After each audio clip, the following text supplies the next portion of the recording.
Hello everyone, welcome back to another election prediction video. This time we have President Joe Biden up against Republican candidate Vivek Ramaswamy. So Ramaswamy, he's a very young candidate and he has a lot of extreme political positions that I definitely think will hurt him with a lot of moderate voters.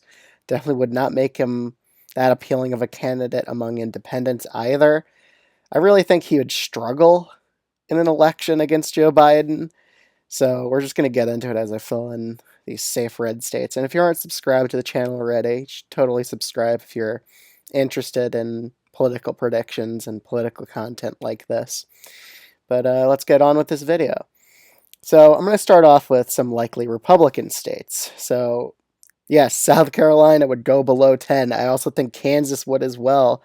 And Nebraska's first district. Again, I just think Vivek Ramaswamy, he would be extremely toxic to most of these suburban voters. He would even lose South Carolina below 10. So he would only win South Carolina by 9 points. It was decided by about 10 or 11 back in 2020. But it's really his political positions right here that hurts him with the voters.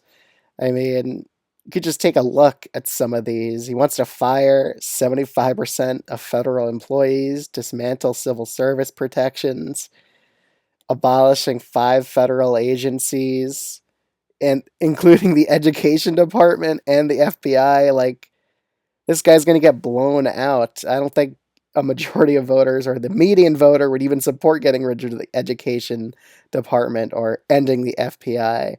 So, again, he's just extremely right wing and very radical. I just think independents would just not like this guy based on his policies.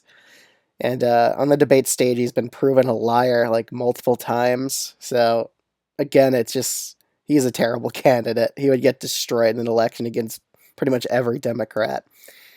So let's go on with the other states. Colorado, New Mexico, Virginia, just entirely safe blue. Vivek has no chance at these. He won't get enough voters here. Sure, he does have a pretty big fan base online, but that doesn't translate into votes. I mean, we saw that with Bernie Sanders. He had a bigger online presence than Biden, yet still lost to him in the primary. Okay, let's keep on going. Maine at large, Vivek would pretty much have no chance, and even Maine second, I'm putting this as a lean blue state. New Hampshire, I would put it about likely blue, same with Minnesota. Even bad Republican candidates can still keep them as likely blue states, but Nebraska second, it's pretty much likely blue as well. Let's see here. Even the state of Michigan, I just don't think Vivek would have a chance in. Just weakening the federal government that much would just not be a real good way of winning over independent voters in the state of Michigan, which are critical to a victory here for Republicans. You need to win over independents to win that state. Pennsylvania as well, I just think Vivek would be completely out of reach, and just with all these extreme policies he supports, especially weakening the federal government that much, that's not a good idea. And raising the voting age to 25, that's also a way to ensure that youth turnout goes against you.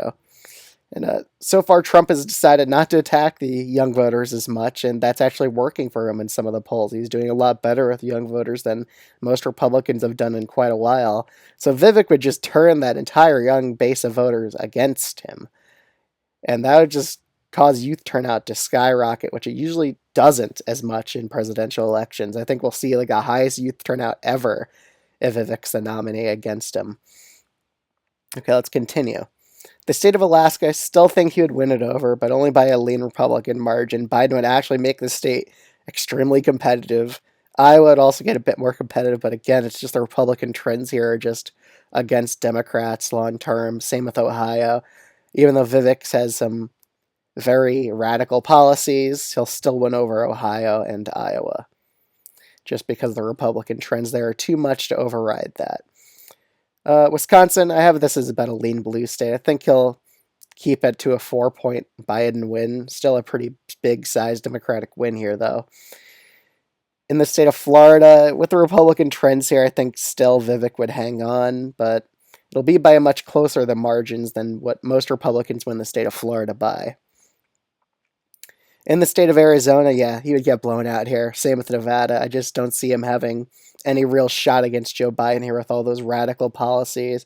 Independent voters, median voters, they'd all go towards Biden here to prevent Vivek from winning the presidency. these two states, which independent voters are critical in those two.